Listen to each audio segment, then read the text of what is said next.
Pearl Harbor was a turning point in history.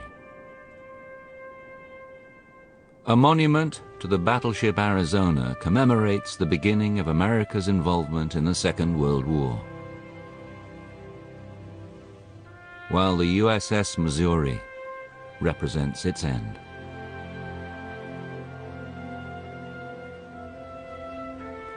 A much smaller memorial consists of two simple circles of stones honoring what many consider to be the single most effective military service in the war against Japan, the submarine force of the United States Navy.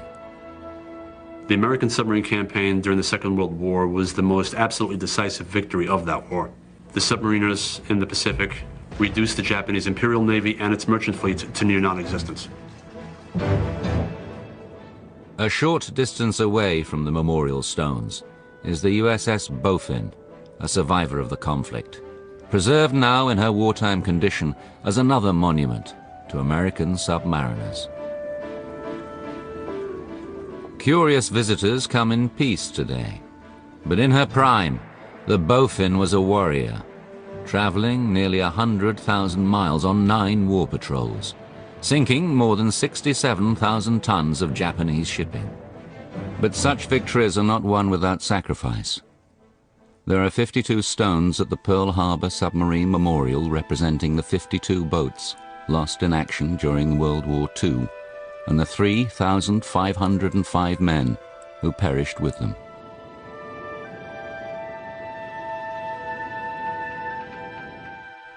The American submarine force relied on stealth and secrecy.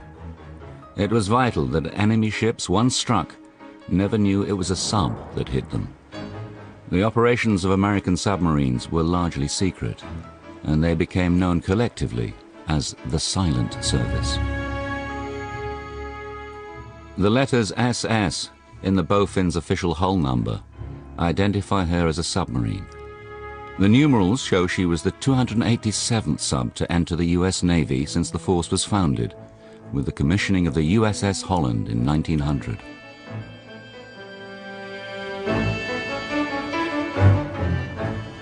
Bowfin and the other boats of her time represented the pinnacle of American submarine technology, which was slow to grow, but luckily peaked just before the Second World War, at the critical moment when it was needed the most. 2 decades earlier, in the First World War, Germany had proved the submarine could be a deadly weapon, with such sinkings as the civilian ocean liner Lusitania. The rest of the world, however, recoiled from this indiscriminate warfare. At that time, there was a great abhorrence of submarine warfare, particularly the unrestricted type. It was considered almost cowardly to attack and sink unarmed merchant ships or even ones that had a deck gun. In the 1920s, arms limitations treaties officially declared unrestricted attacks to be immoral. The operational doctrine for submarines was known as the cruiser rules. The cruiser rules meant that the submarine had to surface, accost the merchant ship, inspect its cargo or whatever, and then put the crew in a place of safety. This political climate between the wars threw naval planning into confusion. If stealth attacks were unacceptable, how else could submarines be used? Prior to the World War II submarines, and some years before World War II started, there was quite a discussion in the Navy as to the proper employment of our submarines. And it was decided that the battleship was the backbone of the Navy. The idea was that the submarines were adjuncts to the battle line, and they were to help the battle line. And so what was the mission of the submarine? Well, it was to scout ahead of the fleet, and that's why they had to be called fleet submarines. Prior to the mid-1920s, American submarines had been small, awkward, and ineffective. But now, to keep up with the fleet, subs needed 20-knot speeds and long-range capabilities. This demanded designs for boats exceeding 300 feet in length.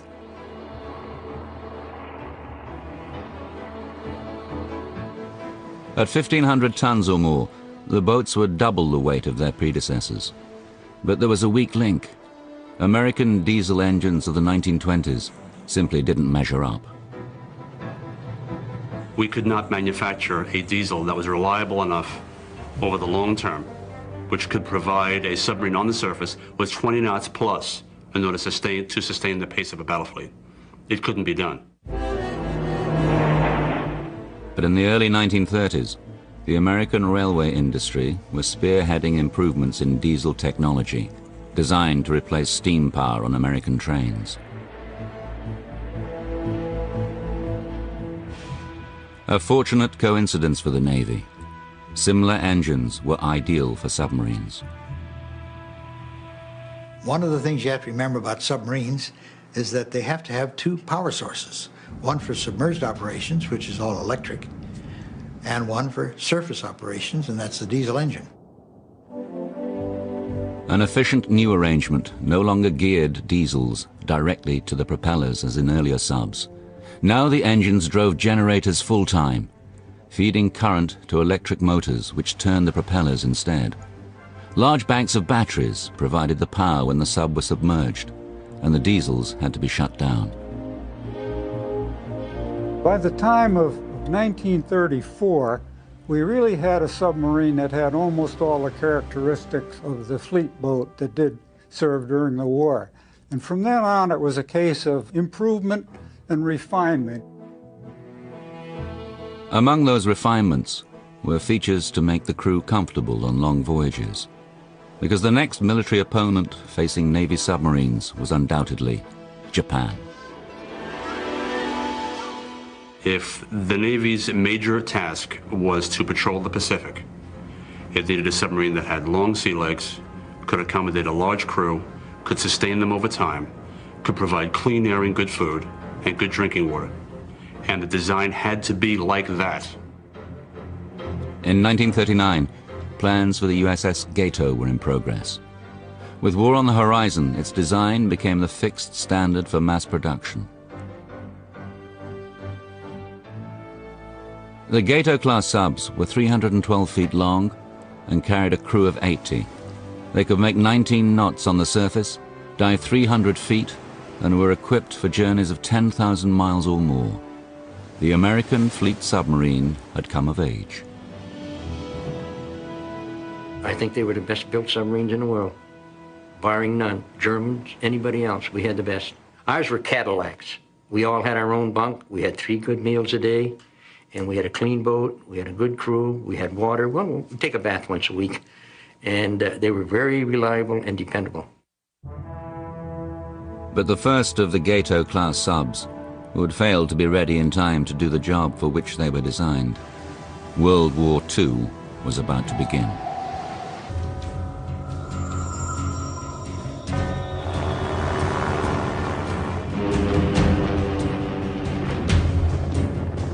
When the Japanese attacked Pearl Harbor, battleships and airfields were the prime targets.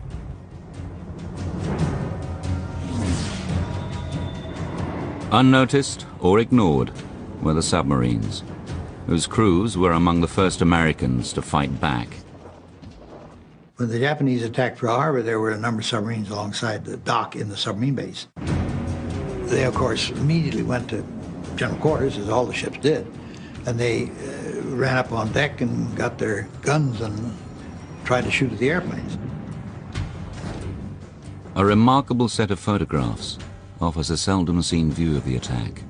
The submarine Niall, at anchor with the explosive clouds of black smoke rising from mortally wounded battleships in the background. On deck, sailors survey the attack in disbelief. The Union Jack flutters in a breeze on the Narwhal's bow, as a Japanese plane streaks out of the sky toward them.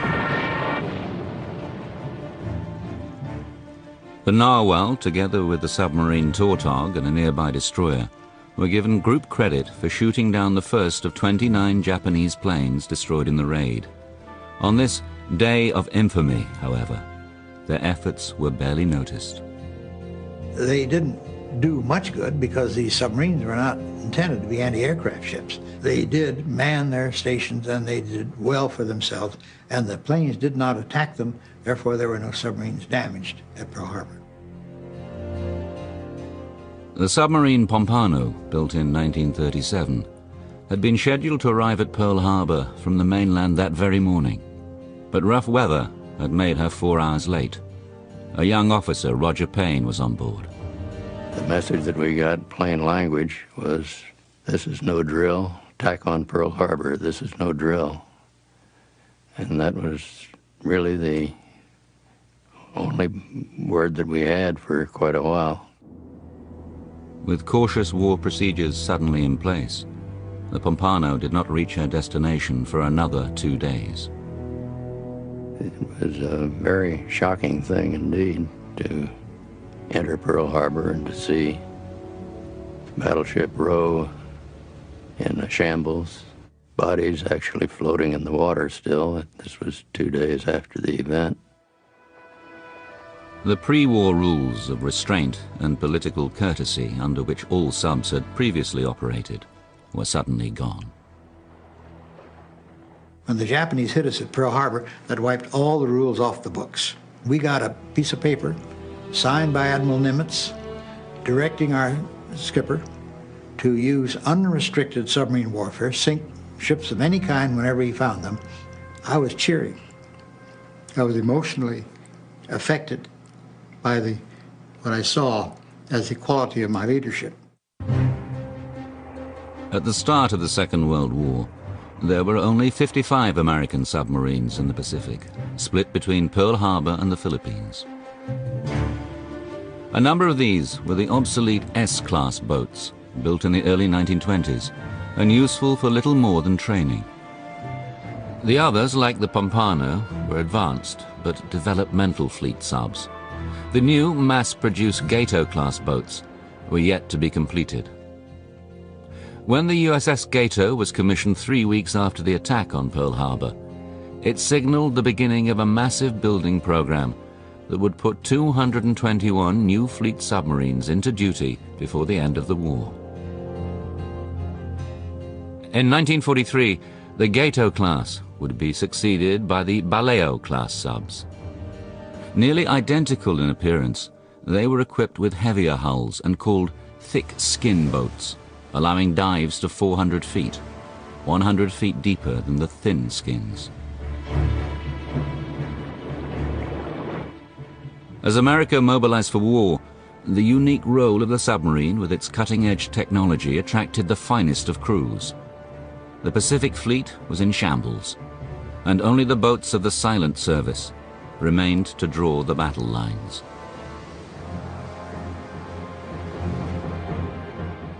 We were fortunate during World War II. Lots of people wanted to get into submarines for different reasons. But the main one was that the submarine was carrying the war to the Japanese at the time, while our surface forces in the beginning of the war were, rebuilding in order to be able to carry the battle to the final conclusion. There were a lot of people who, even though they didn't have an engineering education, were very, very interested in what made things tick. And there were a lot of things on board a submarine that ticked and needed taken care of. The fleet subs of World War II were ingenious fighting machines.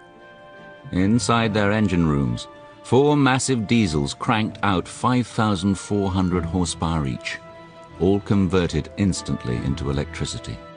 In the next compartment was the maneuvering room, where the electric current was switched to drive motors or charge batteries, or any combination of the two. When you operated, normally you'd be on the surface and you would run your engines, but your engines would also keep the battery charged up.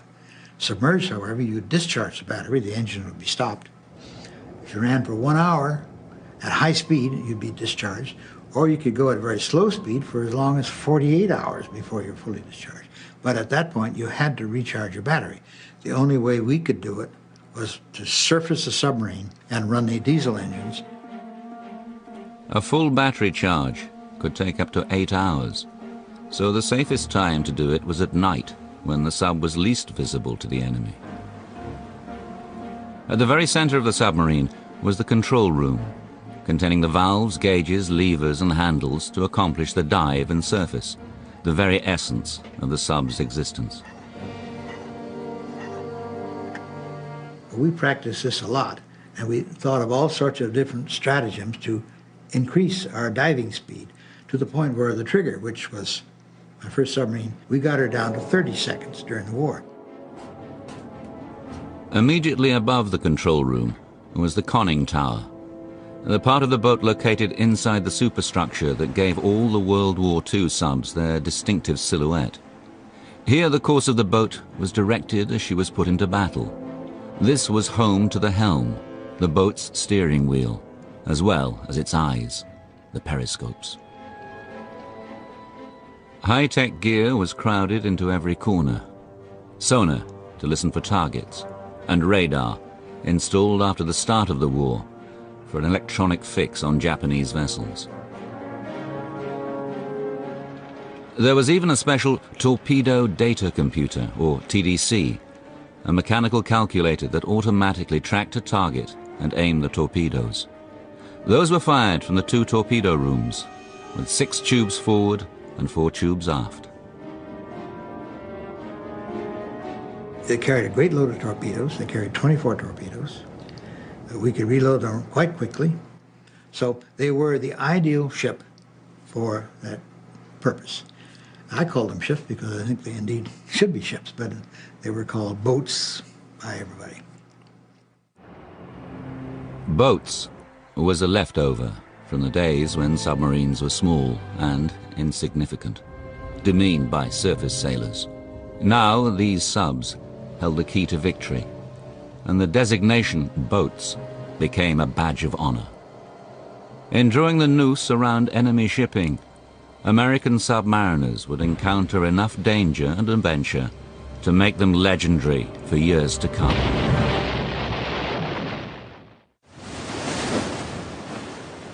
Of all the stories involving American submarines in the Second World War, none is stranger than that of the sister ships Sculpin and Squalus.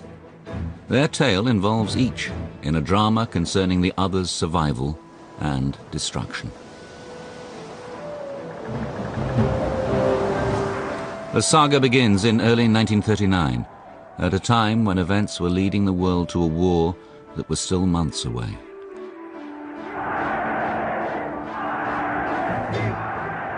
The Sculpin and Squalus were commissioned 45 days apart at the Naval Shipyard in Portsmouth, New Hampshire. Their designs were virtually identical. They were among just 10 American subs built that year. Still too early for the accelerated construction programs, which the war made essential. On May the 23rd, 1939, the Squalus was on a training run off the northeast US coast near the Isles of Shoals, barely 15 miles out from the Navy Yard in Portsmouth. As she prepared to execute a standard test dive, something went disastrously wrong. On that particular dive, everything went according to plan, but for some mysterious reason which has never been explained, the main induction vent opened, letting a cascade of ocean water into the engine rooms of the submarine. Many people don't realize what the main induction is. It's a huge pipe as big as 36 inches in diameter to take air into the submarine to run the diesel engines. Now, the 4 engines on a submarine have to all run at the same time sometimes, and they all need air at the same time, so that's why you need that big of a pipe. It's a huge pipe. In the control room, attention during the dive was focused on what submariners called the Christmas tree, a panel of red and green lights showing the status of all the openings on the boat, including the main induction. But inside the engine room, a huge column of water was suddenly pouring in through the big pipe. We know it was open because water came in. But we also have testimony from all the people in the control room that that was shut and they saw the green board. They saw the light was green, not red.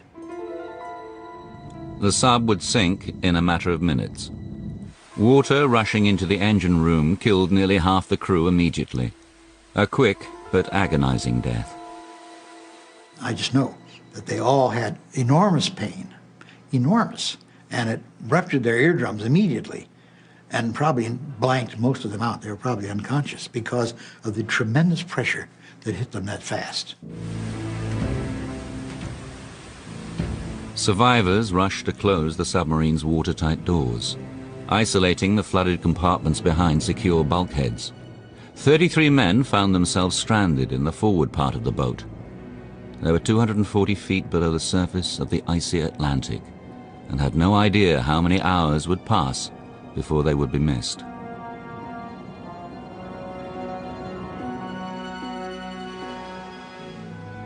When the Squalus failed to report in after its test dive, her sister ship, the Sculpin, was dispatched to look for her.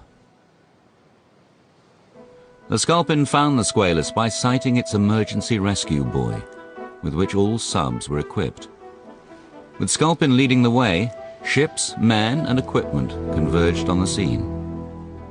But the Navy had an ace, a new diving bell invented by Commander Alan R. McCann.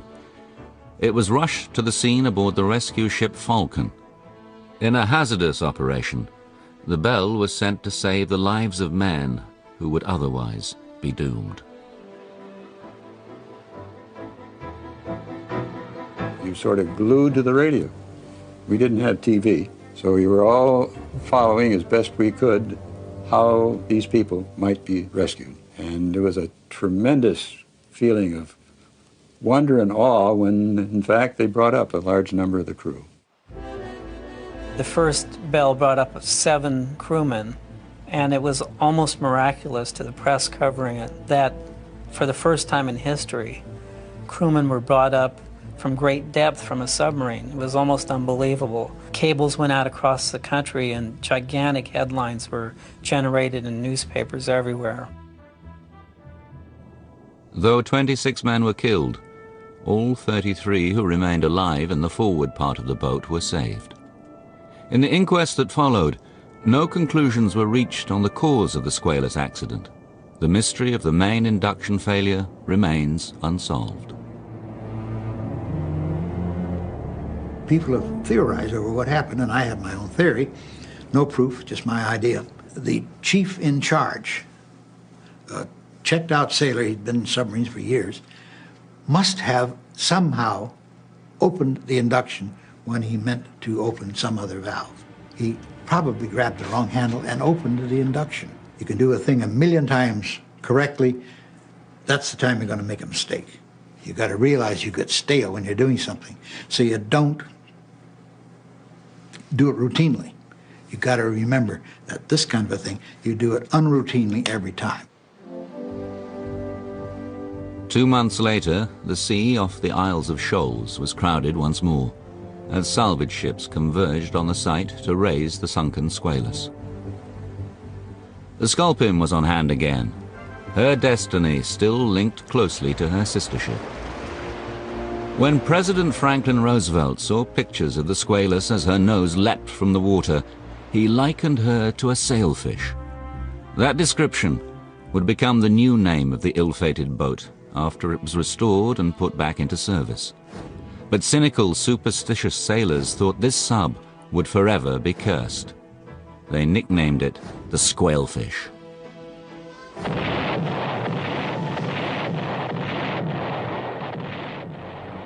When America entered World War II, so did the Sculpin and the Sailfish.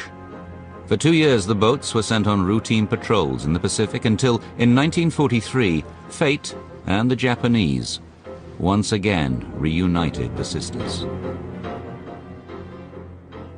In November of that year, Captain John P. Cromwell was aboard the Sculpin, coordinating a 3-sub wolf pack near Truk Island, then a major Japanese base. Suddenly, the sub was attacked by an enemy destroyer. Depth charges damaged the Sculpin beyond recovery. The Sculpin was at the limit of its battery charge. There was no way it could stay under the surface any longer without dooming the crew. So the skipper decided to scuttle the boat. The Sculpin had to sink herself to avoid falling into enemy hands. Cromwell, as the Wolfpack commander, now faced an agonizing decision. He was aware of a planned top-secret American strike on the Gilberts, 1,000 miles to the east. His capture could put the entire strike in jeopardy. He is recorded as having said, "I'm sorry, I can't go with you. I cannot take the chance of being put on dope or torture that I couldn't take or something to cause me to tell information that I have known. Therefore, I must stay aboard." And he did. He went down in the wardroom and just simply sat there until the ship sank. John P. Cromwell was awarded the Medal of Honor for his sacrifice. The Sculpin was lost, but 41 of its crew survived. Captured by the enemy, they were put aboard the aircraft carriers Chuyo and Unyo, bound for Japan. It was here that the sailfish, formerly called the Squalus, entered the Sculpin's story once again. The Sculpin prisoners were below decks on the two carriers as they headed into a typhoon off the coast of Japan. It was the same area that the sailfish was assigned to in seeking out enemy vessels. Due to the violent storm, the sub could not actually see its target. Only radar revealed the presence of a large enemy vessel.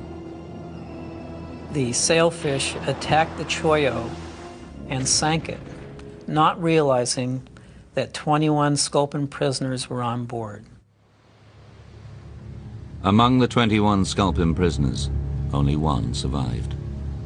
It was not until the end of the war that investigators could piece together the strange story of the two boats. Years would pass before the lone survivor of the Sculpin learned the deadly torpedo had come from the sailfish, sister ship to his own. As the United States rushed to put its newest submarines into production at the beginning of the Second World War, the Navy was forced to make the best use of its existing boats as well. Among the 55 subs scattered across the Pacific when the war began were three extraordinary giants: the Argonaut, the Narwhal, and the Nautilus. Designed in the late 1920s, they were part of the then current V-class boats, and were the largest submarines built by the US Navy until the advent of nuclear power in the 1950s. Biggest of the three was the Argonaut, the only American submarine designed specifically as a mine layer. Her aft torpedo tubes were replaced with special mine-laying hardware. At 387 feet, this made her 10 feet longer than her sister ships, and 75 feet longer than the mainstream fleet subs of World War II. But the great size of the Argonaut and her sisters also put them at a disadvantage. Well, as it turned out, they didn't have enough power. They were low powered, so they didn't have the speed they should have had. The diesel engines that we later put on our submarines were not available for them at the time. So these subs were slow, unwieldy. They simply were not very effective submarines. Even prior to the war, America's big subs had achieved fame. The Argonaut, for instance, became a movie star. In 1931, John Ford sat on her deck to direct his film entitled Beneath the Sea. The Argonaut was given a special paint job and the number U-172. The submarine played the movie role of a large German U-boat, which her basic design closely resembled. 4 years later, in 1935, when child actress Shirley Temple visited Pearl Harbor, it was the Argonaut she toured. No lesser sub would do. Of all the three big boats, only the Narwhal, docked at Pearl Harbor, faced the enemy directly on the first day of the war. The Argonaut and Nautilus were on patrol near Midway Island. Although they saw no action on that day, the Nautilus would play a key role in the Battle of Midway 7 months later. The Nautilus was, with a lot of other submarines, was deployed around Midway Island with the idea that some of them would be in place if the Japanese made the landing attack on Midway, which we expected. On June the 4th, 1942, the Nautilus made contact with Japanese warships. After launching an unsuccessful attack, the sub watched the enemy fleet turn north, leaving one destroyer behind to counterattack. This tactic proved a fatal mistake for the Japanese. And after depth charging for a while, the destroyer took off and headed north. It just so happened that Commander McCluskey, aviator, was out with the dive bombers. He was in charge of this flight, and they had lost contact. They had no idea where the Japanese were. So he saw a destroyer heading north at high speed, and he said, well, why is that guy heading north? There's only one reason I can think of. He wants to rejoin the main force, so we'll follow him. So McCluskey followed the destroyer that had been depth charging the Nautilus, and sure enough, in a short time, there was the Japanese fleet dead ahead. When McCluskey arrived, there was no air cover over these carriers. He just simply attacked as soon as he could. And they released their bombs, and 2 hit the Akagi, and the others were all hit equally. And so it was the debacle of the Battle of Midway. It happened in 5 minutes. 3 weeks later, the Nautilus again made history. She was sent to a spot near the entrance of Tokyo Bay to bombard the summer palace of Emperor Hirohito. Alone among the submarines, the big boats had the right equipment for the job. They were built with large 6-inch guns, biggest submarine guns we've ever had. And they developed great accuracy with those guns. Danger in the Japanese waters prevented the Nautilus from attempting the surface attack. Instead, she found another target. On June the 26th, 1942, the Nautilus tracked, torpedoed, and sank the Japanese destroyer Yamakaze, an extraordinary event because of this photo. I happen to have been a friend of a man named Ozzie Lynch, who was aboard the Nautilus, and he was a photographic nut of the sort. But he had invented a means of getting pictures through the periscope, which we believed, had been told, was impossible. But Ozzie Lynch, being one of these characters who doesn't believe what he's told, tried it and it worked. This was the first combat photograph taken through the periscope of an American submarine. It was published in Life magazine and was used repeatedly as a morale booster, a rare break from the heavy secrecy of the submarine force. The picture was released 2 months after the fact. Navy censors mentioned neither the submarine's name nor where the photo was taken. One of the things about that picture, which is a little surprising, if you look at the waterline, you see that the horizon is at an angle. Not only is the ship sinking, but the water is sinking too. And that is because the people who took the picture and had it developed and put it out for publication, they couldn't let well enough alone. They had to improve it. And if you look at the picture, you see that, hey, come on, guys, that isn't the way it really was. You have to turn the picture to see the way it really ought to be. Despite these successes, the slow speed of the Nautilus, Narwhal and Argonaut made them better suited to special missions than lone patrols. A young officer named Philip Eckert was on the Argonaut in August of 1942 when just such orders were given. We were told to get out to the Pearl Harbor at best speed. And they had a special mission in the offing for us, and we didn't know what it was. The mission cast the Argonaut and Nautilus as transports for the U.S. Marines. They carried Carlson's raiders to their daring attack on Makin Island, destroying the Japanese garrison in a diversion to the American invasion of Guadalcanal 1,200 miles away. 9 months later, another special mission. The Nautilus, this time with the Narwhal, transported 214 Army scouts to take part in the American operation to drive the Japanese from the Aleutian island of Attu. Philip Eckert had transferred to the Nautilus from the Argonaut prior to the Attu raid. It was while serving aboard his new ship he heard about the loss of his old one.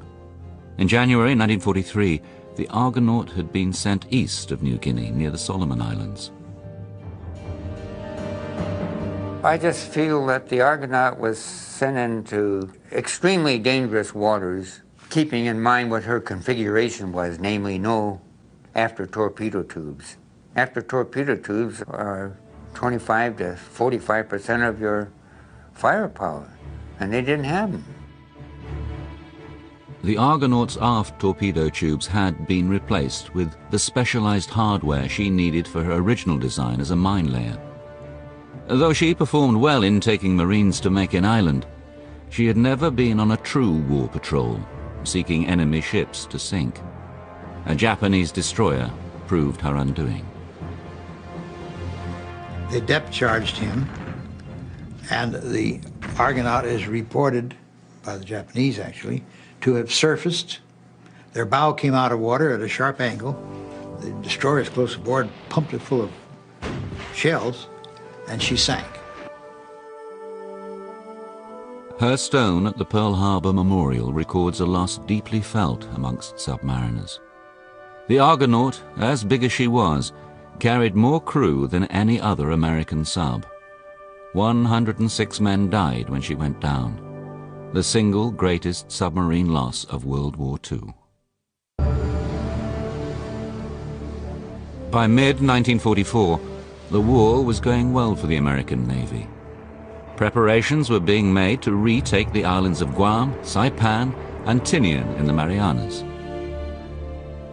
1,000 miles to the west of those islands, submarines were sent to patrol the San Bernardino Straits in the Philippines.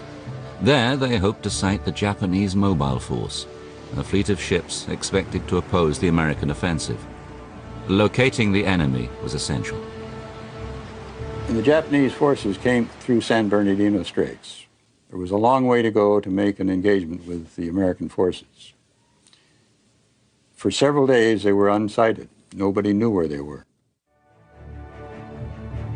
Zeke Zelmer was an officer aboard the USS Kavala, a new submarine on its very first war patrol. Kavala was built at Connecticut's Electric Boat Company and was commissioned on February the 29th in the leap year 1944. Her men called her their lucky lady. For sailors' superstitious reasons, we felt that the 29th of February was very auspicious and would bring luck to Our Lady the Kavala. But the crew scarcely knew how lucky she'd be as they searched for the Japanese mobile force off the Philippines their first time out. Through the sonar system came the telltale sounds of enemy ships.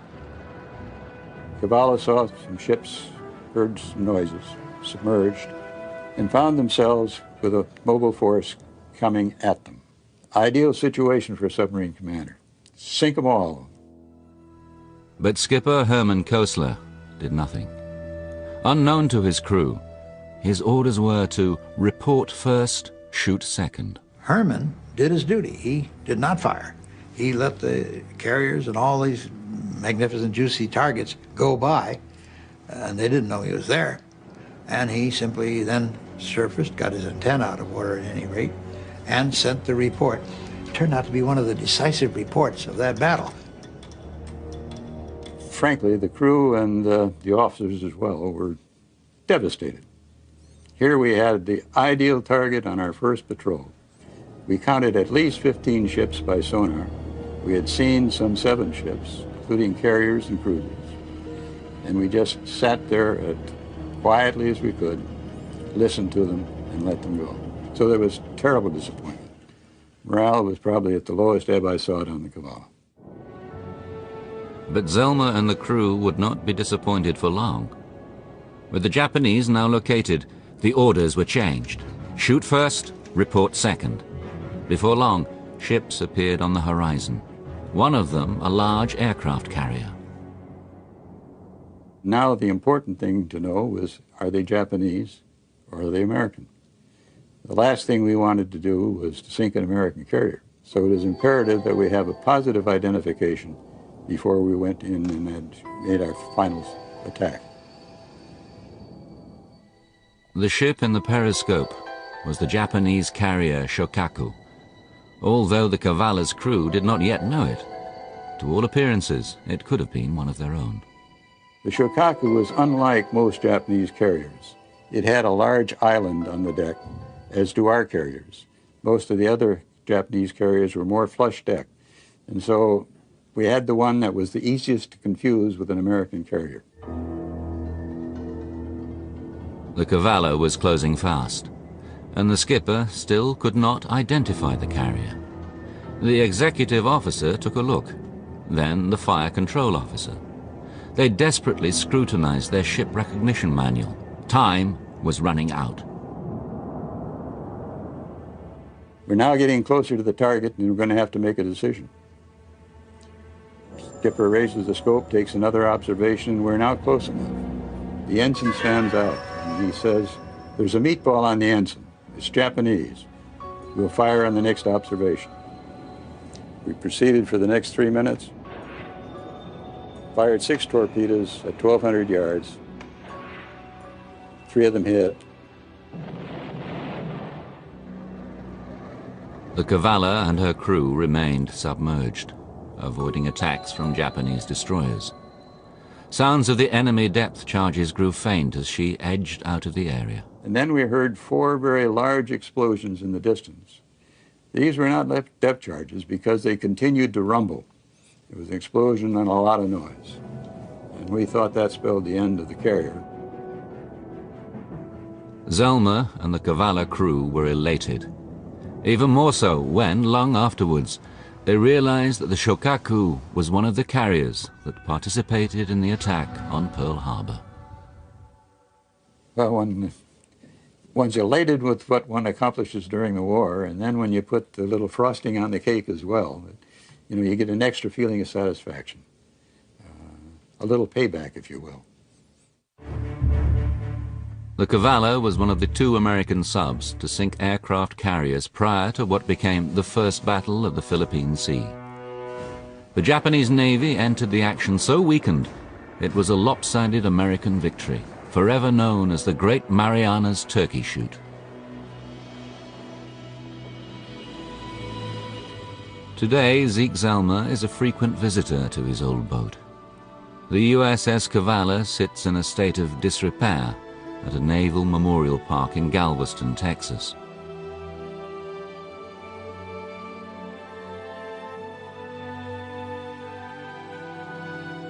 One of 15 wartime subs still surviving, there are plans to restore her to the condition in which she served so well. As for the boats that succumbed in battle, the memorial at Pearl Harbor reminds us that submariners never consider them lost.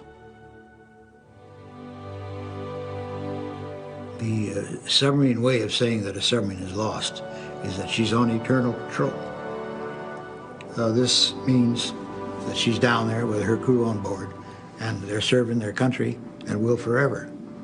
They can't do anything else. Their lives are ended, submarines are wrecked, but they're serving their country.